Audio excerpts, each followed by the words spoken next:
Hello, I'm Joe, And TJ? and we are the Schoolhouse 302. And this is our 302 Thoughts, which really is a culmination of our thinking around a given topic as a part of our One Thing series. And this month, we are totally focused on growth. And so, what that means is how are we growing as leaders? But most importantly, how are we helping others grow? And TJ, this month, we've really landed on three primary ways this needs to happen. But before I get into that and those three primary ways, one thing I wanted to talk to you about is this notion that the school leader is an influencer. You hear things like buy-in and will delegate and your leadership team. All of that is real and it's accurate, but only to a certain degree. We want to put in your thoughts that the school leader is a lead influencer, and influence is constant. And if you're going to help your people grow, you need to help paint a picture to why that's critical for student achievement.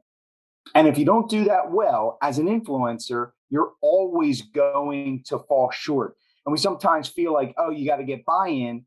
And we've heard before, TJ, that like buy in's a myth. But we think it's a myth also at times because we haven't taken a step prior to that, which is set our purpose, our values, our why as to critical this is necessary. And that is the idea behind becoming an influencer. TJ? Yeah, well, you know what we always say, Joe. The definition of leadership is influence, the challenge of leadership is conflict, and the result of leadership is change. And we want people to change and we want them to grow. And our good buddy Seth Godin always says that if you want to help people change, you often have to inflict pain on the people you seek to serve. Now, that's a kind of a little bit of an exaggeration here, but when we want people to grow, we put them in situations that are a little bit uncomfortable for them, helping them to stretch and reach new heights. But like you said, with the vision part, we first have to understand where they are as people and where they need to go in terms of the organization and the vision. And that starts with creating roles, and it starts with understanding the inventory of the people you have on staff. We cannot stress that second part more in terms of inventory. Great leaders are always taking inventory. And in this case, we're taking inventory of the people we have on staff, the roles that we need to move that vision forward, and who is the most appropriate for that role and what growth opportunities they need to get to where we want to go. And so you pick a person, we find out what role they should be in the school, what role that is to bring the vision forward, and then we find a leadership or growth opportunity for them in that role. We call that subject matter expert, and then they're the person on staff that's going to bring the ball forward to reach the vision that we've set. It seems simple, Joe, like we always said, but if leaders sit down and take that inventory and assign the roles and find the leadership opportunities.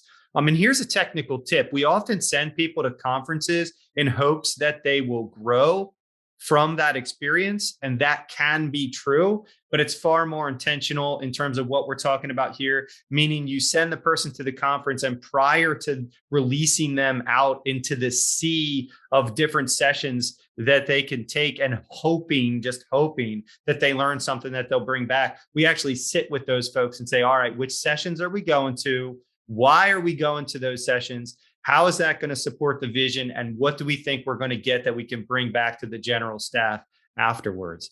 And that's a kind of intentionality we're talking about here. Yeah, and it's critical. We got to inspect what we expect, right? That's an old adage that we buy into. I think your thoughts on the uniqueness of the individual speaks perfectly to how we launched this month around the organization's health. So one thing we don't often talk about is if we're going to align the unique talents with where we're focused on as an organization, we have to make sure our focus as an organization speaks to the health of our organization. And this is a concept that Pat Lencioni really dives into with the advantage, which we featured this month. And the reason we do that is because we have to take inventory not only of the unique talents of our people, but then we have to take the overall health, the pulse, our vital signs of our school, of our district, and then align our people to those initiatives, because the school leader cannot do it all. But without appropriate alignment, all we're doing is creating greater strife, greater frustration, and we don't want that.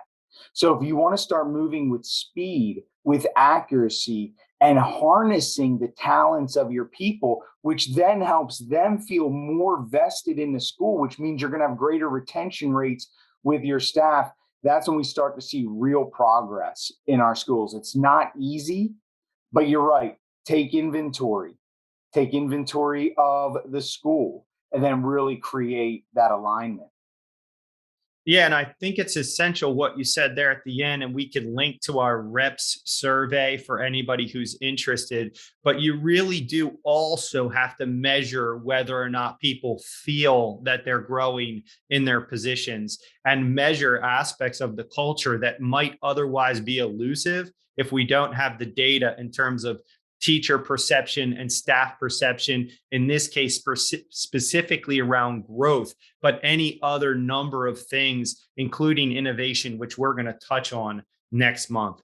There you have it, our One Thing series podcast. This is our 302 thoughts culminating on the topic of growth at the schoolhouse302.com, where we are always focused on school leaders who want to lead better and grow faster. We'll see you next time, folks.